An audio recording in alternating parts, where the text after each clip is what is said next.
Assalamualaikum warahmatullahi wabarakatuh. Bismillahirrahmanirrahim. Alhamdulillahirabbil alamin. Wassalatu wassalamu ala asyrofil mursalin sayyidina Maulana Muhammadin wa ala alihi washabihi ajmain. Amma ba'du. Ingkang pertama matur nuwun angsal gelar Gus Kiai. Dados pun sempurna niki. Teng ngarsa para keluarga besar Mbah Munawir, keluarga besar Bali Makmum, sedanten mawon ingkang kula hormati, ugi alumni senior wonten Mbah Mus, Mbah Idris, sedanten keluarga ingkang kula hormati. Wau Mbah Mus cerita mergi menangi Bali Maksum. Kula sesuai kontrak baca kitab karangan Bali Maksum. Kula pernah digojlok seorang wartawan. Kados critane Mbah Mus wau. Saking menyatunya fikih dengan perilaku niku maling mawon bermadhab. Dados wedhus niku nak teng jaba iku ilang, tapi nak babi iku mboten. Mergi maling niku ngerti nak babi iku haram, wedhus niku halal.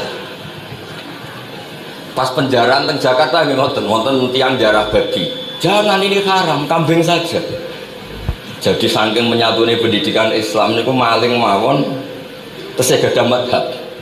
Tidak nyolong nih wedhus mergi halal, ampun nyolong napa babi. Niku kisah nyata. Kalau nanti dolan teng daerah mriki. Kenapa ini di luar kalau itu di dalam? Oh kalau ini di luar nggak ada yang nyolong Gus. Tapi kalau di mereka sing njaba niku babi, sing njero wedhus. Mereka dari malingnya tesih bermadhab. Terus memang cerita-cerita seperti itu kata bukan sekedar anekdot. Sementing kalau badhe cerita tentang zuriyah-zuriyahipun Bali Maksum wonten sing nom-nom lah sing kula wani ngandani wonten Mas Hilmi, wonten Mas Zaki, wonten sedanten Mas Afif. Kenapa kitab itu harus dibukukan, harus didokumentasi, dan kenapa Bali Maksum menulis Hujjatu Ahli Sunnah wal Jamaah?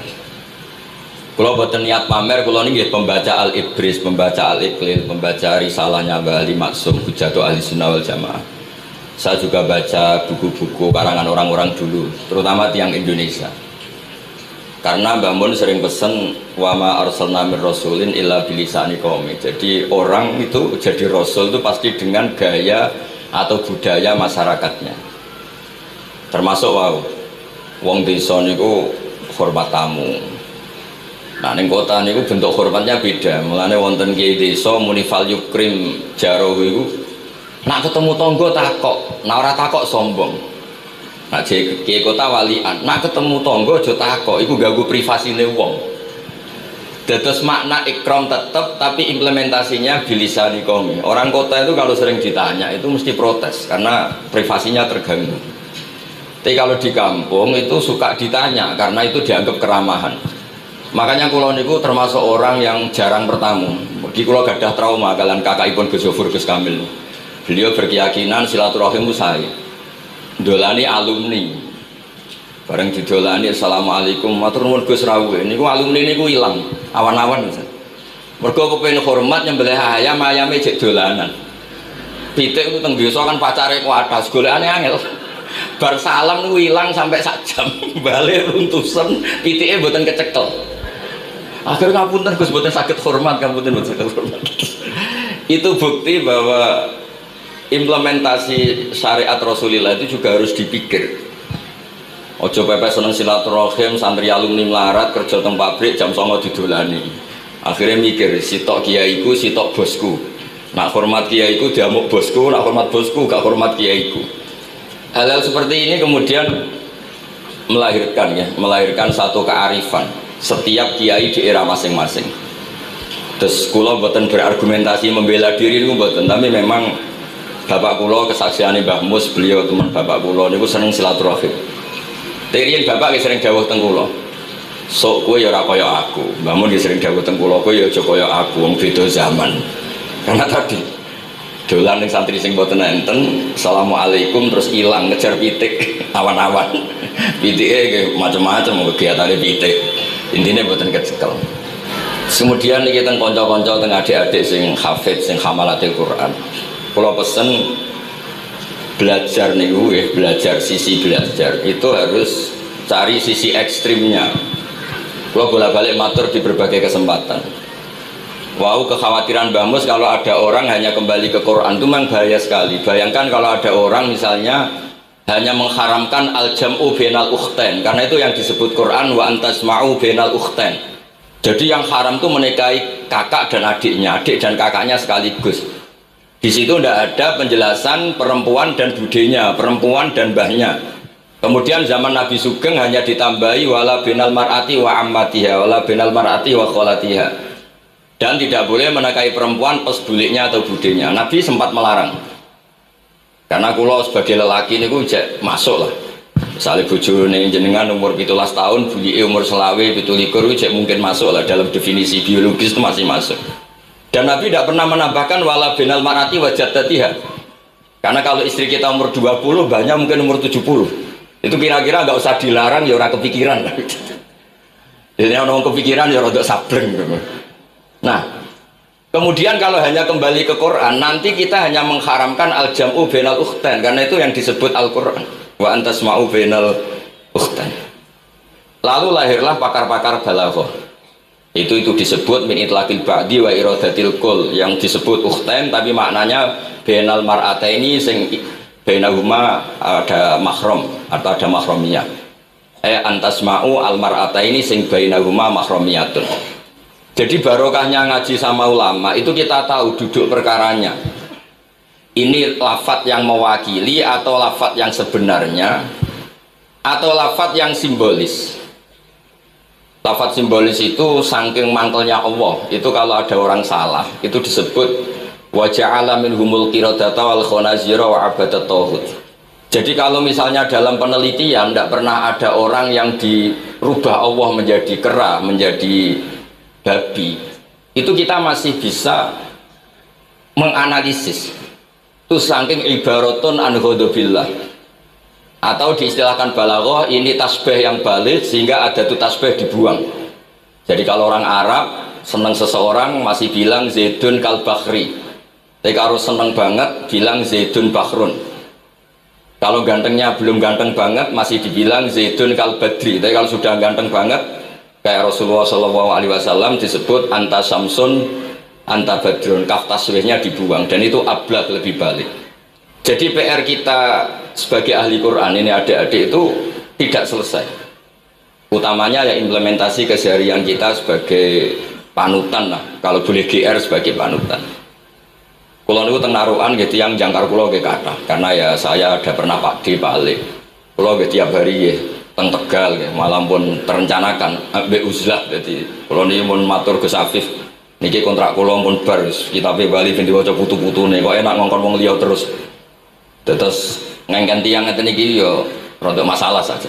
Jadi kita Bali diwaca putune dulu itu biasa. Taqiyuddin As-Subki ngarang kitab disarai putrane dulu itu biasa. Imam Haromen ngarang kitab ya semuanya, bapak ngarang disarai anaknya, anak ngarang disarai cucunya, itu biasa dulu. Kalau sekarang enggak, mbahnya ngarang kula kan maca. Seputune karek ngrungokno, nak cocok dilem, nak ora dikritik. Terus saya minta ya, tradisi kula niku mboten sombong, di hallnya bapak itu saya tiap hallnya bapak mesti baca kitab. Mboten nate ngundang sinten-sinten. Perkara ini tiang NU niku ora usah diundang wis teko, mboten wonten undangan sing teko mun kuwatah. Mbok saking senenge wong alim, mbok saking senenge bingung mboten ngerti sowe ora diundang teko. Ya akhirnya kalau bingung, ora hormat iku dosa, hormat iku sing teko iku ninggal kewajiban ngurusi bojone, timbang ngurusi bojo ribet nekani khol. Timbang mulang madrasah buncai buling-buling bisa ora sithik nekani khol. Terus kadang-kadang tiang lunga niku nggih pelarian, mboten mesti hormat. Niku penelitian niku sampean cek. Terus niki kula cerita niku penelitian niku sampean cek. Terus niki kula cerita pentingnya belajar Quran. Kemudian tradisi kita termasuk tradisi Bali Mbah Munawir. Kalau tahu banyak lah tentang cerita Mbah Munawir karena bapak saya itu hafal Quran, mbak saya hafal Quran, dan diantara syaratnya pasti lewat Mbah Munawir. Quran di Indonesia itu kalau nggak lewat Mbah Munawir, diantaranya lewat Kiai Said Sampang. Sekarang sudah generasi ketiga kalau nggak keempat, yang sekarang kalau nggak salah Kiai Rafiq bin Mansur bin Kiai Said. Dan di keluarga pulau, keluarga Lasem sama keluarga Damaran di Kudus. Dulu itu di antara keagungan Quran itu keahliannya ulama memberi penjelasan. Sebab itu disebut wal kitabil mubin, punya kemampuan mencerahkan.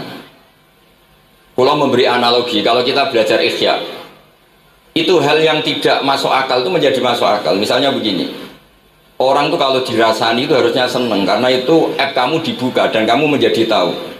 Lau akhbaroka mukhbirun bi anna fi jubbatika akroban aw hayatan akun tataskuruhu. Kalau ada orang memberitahu saya bahwa di baju kamu ada kalajengking atau ada ular berbisa, kira-kira saya matur nuwun apa enggak? Harusnya matur nuwun, karena itu bahaya sekali kalau ada di tubuh saya. Harusnya ketika orang itu dikritik dengan kesalahan yang nyata, bukan fitnah, kesalahan yang nyata.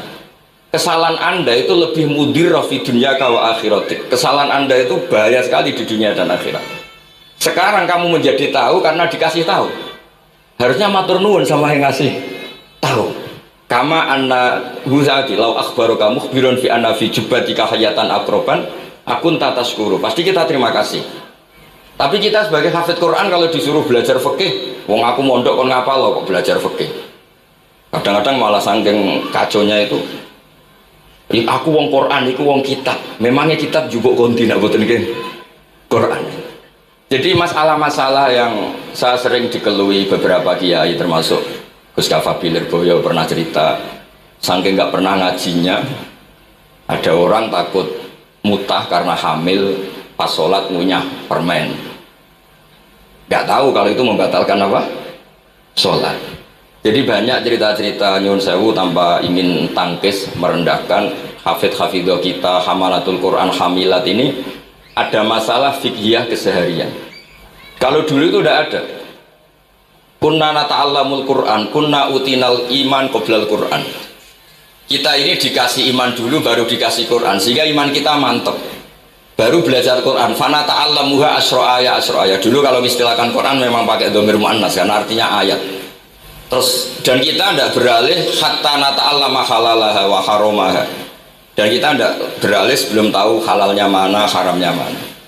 Ini penting karena ada hal-hal yang sifatnya itu fatal kalau tidak ngerti. Misalnya tafsir, itu ada ayat wa min samaratin nakhili wal anabi tattakhiduna minhu sakaron.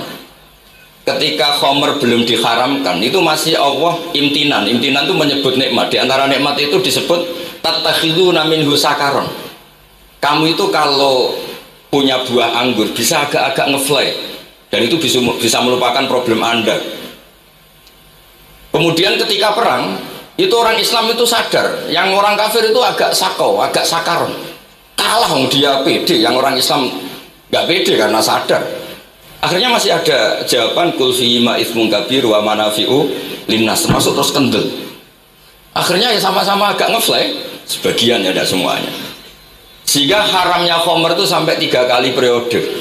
Nah, pernah haram hanya kalau mendekati sholat, la taqrabus sholat wa antum sukara. Tapi kalau mau sholat duhur ya nyakonya itu jam 7, jangan setengah 12, nanti masih kuliah ayyuhal kafirun a'budu ma ta'budun wa antum abiduna ma a'bud. Karena peristiwa itu baru terakhir diharamkan tanpa catatan. Nah, hal-hal seperti ini misalnya saya ini Mbah Mus sering ngendikan, Pak Kures juga sering ngendikan, saya tidak percaya terjemah, kata Mbah Mus. Ya karena kalau terjemah itu berdiri sendiri, ada ayatun mansukhoh atau ahkamun sing mansukhoh atau hukmun sing mansuh. Kebetulan anak ini belajar yang mansuh, dia tidak ngerti nasihnya, yaitu terus dipegang, katanya memegang Al-Quran. Padahal hukum itu sudah diganti sama Allah Ta'ala, disebut nasah mansuh. Jika dulu kalau Sayyidina Ali ngecek beberapa masjid, ada guru atau ustaz, kamu pengajar Quran iya, apakah kamu ngerti nasah mansuh? Enggak. Jawabnya Sayyidina Ali, halakta wa ahlakta, kamu sendiri rusak dan kamu merusak orang lain. Nah, ketika di Kerapia itu ada Mbah Ali Maksum, Mbah Maimun tuh sering cerita ke saya, dhisik iku hak Mbah Munawir saking kepingine santri Quran yang ngaji kitab. Iku kalau ada santri Lirboyo atau santri mana mulang muin itu Mbah Munawir ikut sebagai percontohan ben santri-santri lu seneng ngaji fikih. Terus kata Mbah Mun, saking kesemseme Mbah Munawir iku ambek wong alim, delalah pisanan wong alim. Dulu Mbah Zaini pernah angsal keluarga Lirboyo, sehingga beliau punya zuriat yang Lirboyo. Terus pisanan kalian Mbah Maksum, Nyai Hasyim angsal Bali Maksum, sehingga terus di Krapia itu banyak orang-orang alim. Tapi terus Mbah Mun cerita kabeh ono regane, Bali Maksum terus populer sebagai alim alamah, Sehingga yang ke Krapyak itu ya orang pati niat tahfidz, niatnya ngaji kitab. Singkat cerita di era itu ada Ki Abdul Qadir, tapi pondok Krapyak Bali Maksum terlalu populer sehingga terkenal ngaji sorof Bandungan. Sehingga dulu di Indonesia itu ada sorofnya Mbah Ali Maksum, ada sorofnya Mbah Maksum Ali Kuaron itu. Nah yang sorofnya Mbah Ali Maksum ya fa'ala yaf'ulu uf'ul. Kalau sorof di Mbah Maksum Kuaron fa'ala yaf'ulu fi'lan. Yang satu ngikuti fi'il itu ya harus jejer fi'il, yang satu ngikuti jurumiyah. Kalau yang dikatakan master itu sing yaji'u salisan, yang datang ketiga dalam tasrifnya fi'il.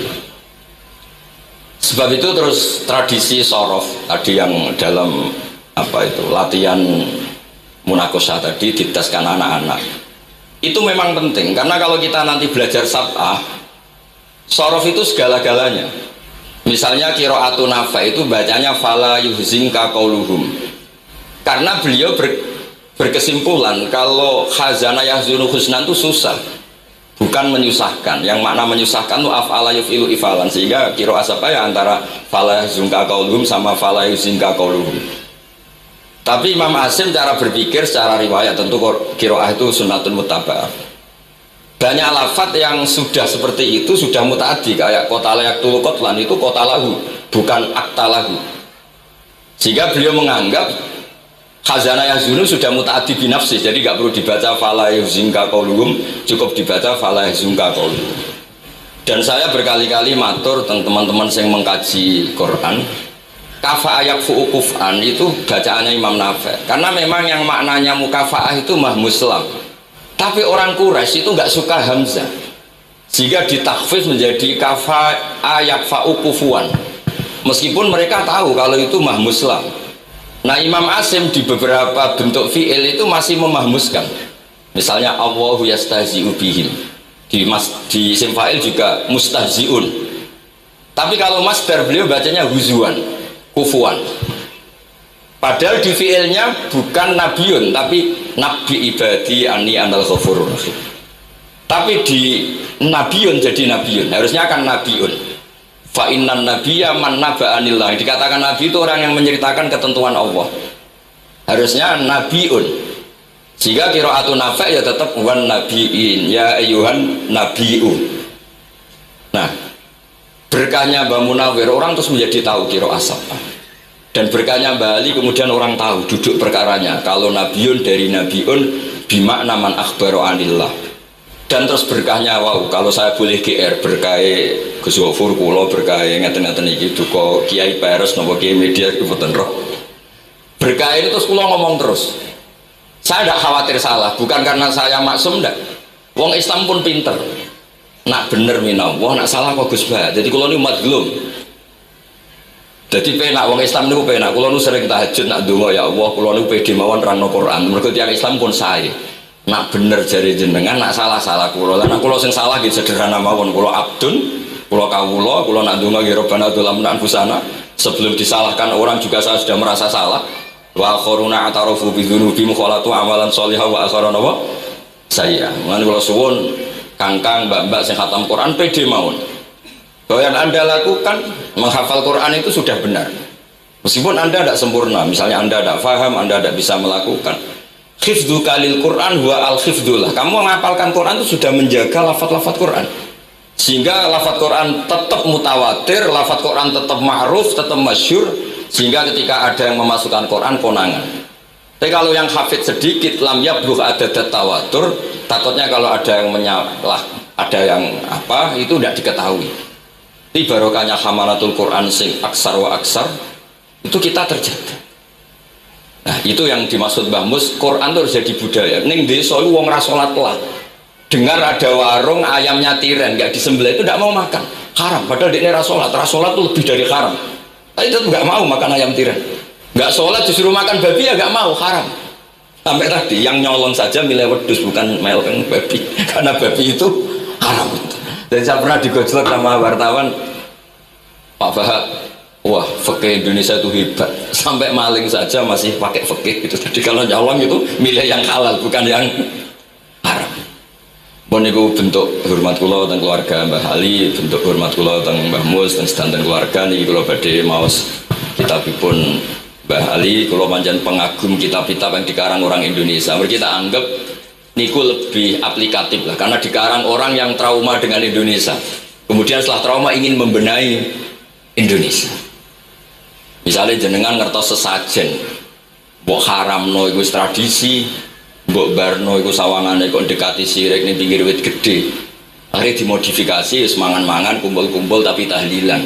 Lah masuk tahlilan la ilaha illallah barani kalimatu syirkin. La ilaha illallah itu kalimatu syirkin kalau dilafadzkan di bawah pohon. Terus piye logikane ku piye? Kalau bolak-balik matur. Hadhil kalimah sara bihal kafiru mu'minan. Fa kaifa saral mu'minu kafiran juga bihadhil kalimah. Itu logikanya enggak ketemu. Orang yang kafir puluhan tahun saja sekali melafadzkan la ilaha illallah Muhammadur Rasulullah qul lil ladzina kafaru iyantahu yufar lahum maqad salam. Selesai. Sara mu'minan. Bihadhil kalimah. Kemudian kalimah yang sama ketika kita baca dianggap kita ini kafir juga bihadhil kalimah. Akhirnya dengan modifikasi khas Indonesia, kearifan Indonesia tetap sesajen tapi tahlilan, tetap melakukan hal-hal Jawa tapi dimodifikasi menjadi Islam. Kalau kita misalnya orang modern nggak ingin mengganggu orang lain yang kita tamui, gampang dalilnya. Ada ayat la tadkhulu buyutan ghaira buyutikum. Kamu jangan sowan ke orang lain atau dolan ke orang lain. Hatta tastanisu. Ukurannya bukan salam dulu, bukan hatta tusalimu, hatta tastanisu. Jika kamu merasa nyaman, kamu bisa mengukur tingkat akrab kamu. Kamu bisa mengukur jamnya orang itu. Kamu bisa mengukur kebutuhan orang itu. Butuh saya enggak? Kenapa mertamu pengen ke duit bebas jam? Atau kamu orang cantik yang kamu tamoni sing seneng kue bebas jam? Tapi aku apa nagih hutang?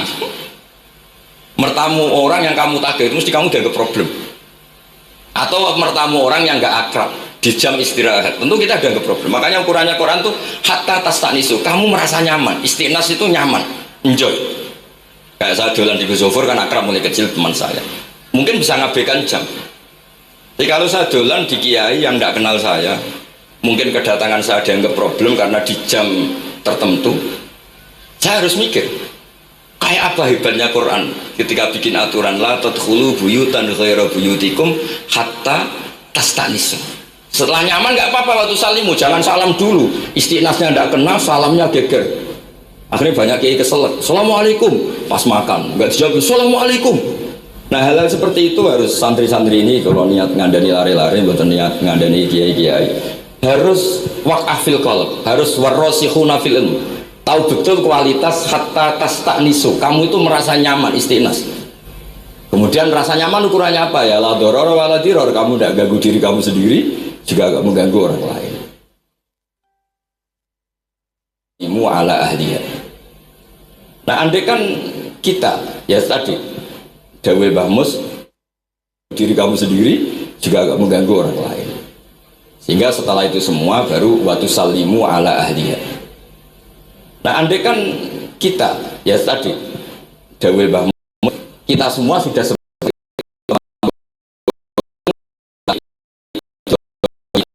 sehingga di tradisi NU itu ya dolan kiai pendak diundang karena itu pasti diinginkan. Wong kula nate diceritani pernah misanani Mbah Mun. Kula nate Gus ditilihi Mbah Mun mboten seneng. Kenapa? Beliau pas khutbah Mbah Mun rawuh delalah Mbah Mun jarak salat ning saf awal. Bar niku tiyange meruntus meriang.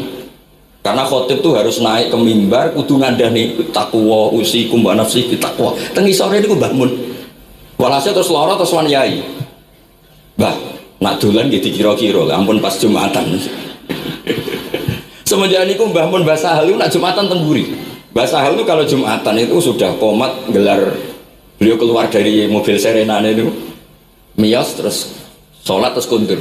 Kalau dulu janggal, iki wong alim alama nak sholat gak mburi. Ternyata itu nggak ingin jadi problem bagi khotib.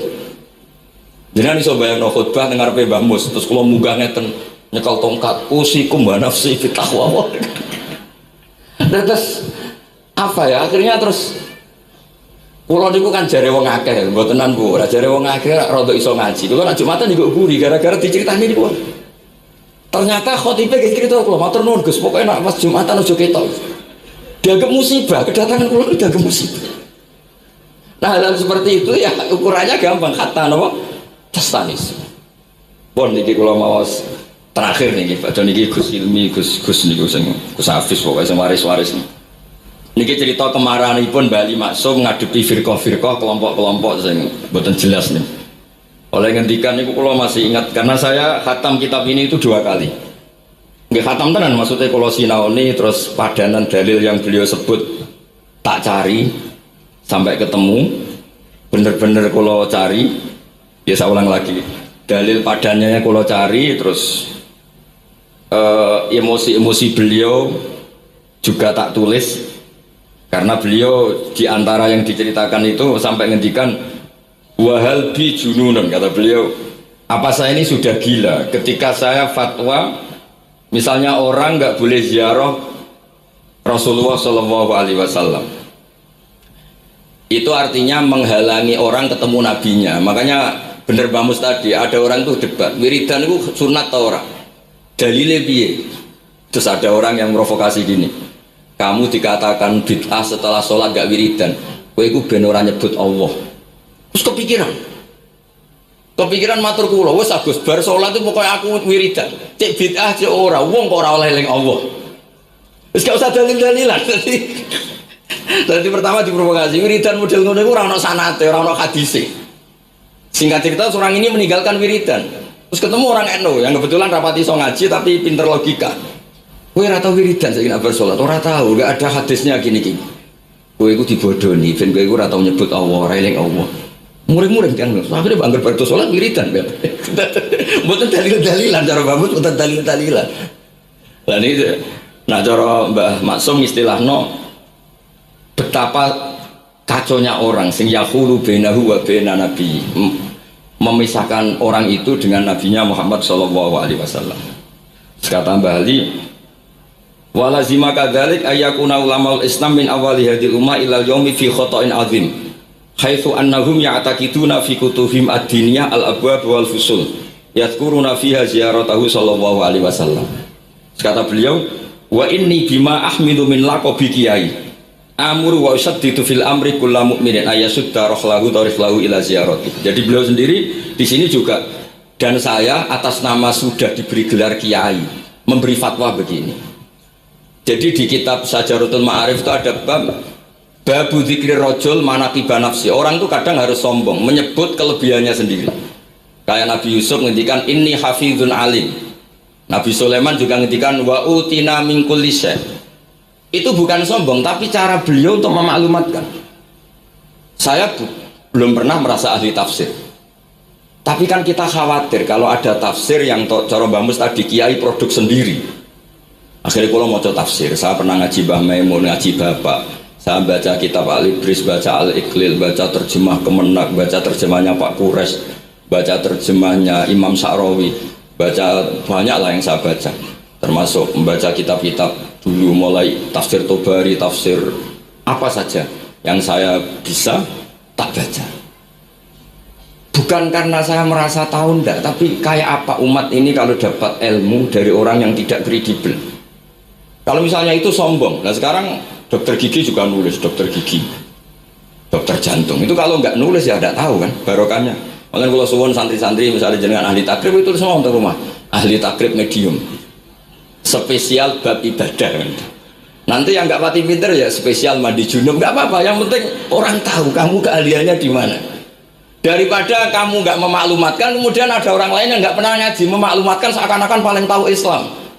Terus menjadi mahatus soal, menjadi marhalur rijal. Kayak apa? Islam mau dikemanakan? Semua ulama dulu biasa ngendikan ma adkhaltu fi kitabi hadza illa sahih, kata Imam Bukhari. Yang saya masukkan di sini semuanya hadis sahih. Dan sebelum saya masukkan sholaitu rakaatain, saya sholat dulu. Semuanya menggaransi kitabnya. Makanya di Sajaratul Ma'arif ada babu dzikri rajul manaqiba nafsi, yaitu ketika Nabi Yusuf menghentikan inni hafizun alim. Nabi Sulaiman menghentikan wa utina min kulli syai'. Wal anbiya kulluhum yaqulun inni lakum nasikhun amin. Semua nabi pasti maklumatkan diri inni lakum nasikhun amin. Saya ini penasihat terbaik, nasihat yang bisa dipercaya. Kemudian ketika ada zamanul khiddi, zaman hasud, zaman orang nggak fair, Seakan-akan seperti itu tuh keangkuhan. Coba Mbak Bisri menamakan kitabnya itu Al-Ibris. Al-Ibris itu apa? Emas yang murni. Makna saja di berbagai kamus maknanya Al-Ibris itu emas yang murni. Kayak apa? Semua kitab juga dinamai dengan nama-nama keren. Al-Iqlil, Al-Ibris, Fathul Bari. Jadi nggak apa-apa. Kayak ini juga dinamai Hujjatu Ahli Sunnah wal Jamaah, argumentasi mazhab Ahli Sunnah wal Jamaah. Kalau teruskan sampai beliau ngendikan wahal bi jununun hatta usdira amri lil mu'minin alla yazuru rasulahum wa waliya ni'matim alladzi lahu fi unuqi kulli mu'minin minna. Masa saya ini menjadi gila karena menfatwakan orang Islam tuh nggak perlu ziarah ke Rasulullah sallallahu alaihi wasallam. Terus kata beliau la yadri ma yaf'al annahu yaqulu baina ibadillah wa baina rahmatillah fa innahu sallallahu alaihi wasallam rahmatullah lil alamin fal ya'rif dzalik ulaikal maniun liya'lamu fi ayyi mauqifin hum. Terus Bali itu juga yang katanya seneng guyon, kula mboten menangi Bali tapi nate pirsa nate ngertos pas beliau rawuh di mbah saya di Pernambah kula teng ngene Al Wahdah teng Lasem. Di kula kecil itu menangi Mbah Ali, menangi Mbah Hamid. Karena Mbah Hamid itu masih sepupu mbah saya. Semua yang di sini juga masih keluarga saya, sama-sama Bani Abdul Aziz. Itu yang katanya Bali seneng guyon tadi di bab-bab seperti ini ngendikan wahal bijunun. Apa saya ini sudah gila melarang orang bertemu nabinya. Kemudian mereka berdalih takut menuhankan nabi itu tidak akan terjadi. Kata kitab Ithaf, hadil ummah maksumah. Umat ini akan dijaga Allah, tidak akan menuhankan Rasulullah SAW kayak kaum Nasrani menuhankan Isa. Kata kitab Ithaf, bibarokati sighotis sholawat, dengan barokahnya sighot sholawat. Beliau ngendikan wa nabiyyu sallallahu alaihi wasallam wa in jalla qadru muhtajun ila rahmatihi ta'ala. Sighot sholawat itu kan unik. Allahumma, Allah itu Tuhan, sholli ala sayyidina Muhammad. Hadzal nabiyyu wa in jalla qadru muhtajun ila rahmatihi ta'ala. Jadi kita mengekspresikan mahabbah bahwa Nabi itu ahabbul khalqi ilallah. Di saat yang sama kita tetap bilang Allah yang Tuhan tolong selalu beri sholawat dan rahmat ke Rasulullah. Berarti duduk perkaranya tetap Allah sebagai Jalla Jalaluh, Nabi apapun mulianya abduhu wa rasuluh. Jadi sholawat itu sudah syarat yang insya Allah tidak akan menjadikan hadil ummah mengkultuskan Nabi hatta rofa'uhu ila darajatil uluhiyah. Karena barokahnya syarat sholawat tetap Allahumma al-mu'ti wa nabi wa injalla qadruh al-mu'ta yang dikasih. Jadi hadis syarat itu sudah syiwatul tauhid, syiwatul mahabbah, syiwatul alaqah baini wa baina Rasulillah sallallahu alaihi wasallam. Kayak apa hadil ummah? Ya tapi tadi bener dawuh Mbah Mus, nerangno niki bagiane kiai ning desa rasa diterangno wis sholawatan. Jadi kepenak rasa dalil-dalilan wis sholawatan. Tapi memang resiko gak ada yang menerangkan suatu saat kalau ada itsaratus syubuhat itu terus mereka bahaya. Makanya ada yang ngalahin nerangno sepatus ini masih terjaga. Terus niki kula nyuwun sangat, kula niku pancen bapaknya bapak saya. Bapak saya semane Mbah Nur Salim, gak ada bapak namanya Mbah Nur Samdu. Kula niku sepuh niku seneng uzlah. Kula niku duka niat sepundi tapi memang mungkin faktor gen. Saya itu termasuk orang yang pengen sewu sekali terganggu kalau sering ada acara-acara makanya mun wayahe lah niki mun wayahe Mas Afif, Gus Zaki napa Gus Ilmi mus wayahe nyai, wayahe ngaji mulang kitab bagi teng ngarepe wong akeh dadi nak salah izin. Ojo mulang ngarepe santri keliru jari laduni benus. Soale repot. Terus niki boten ya ta menapa nggih boten. Assalamualaikum warahmatullahi wabarakatuh.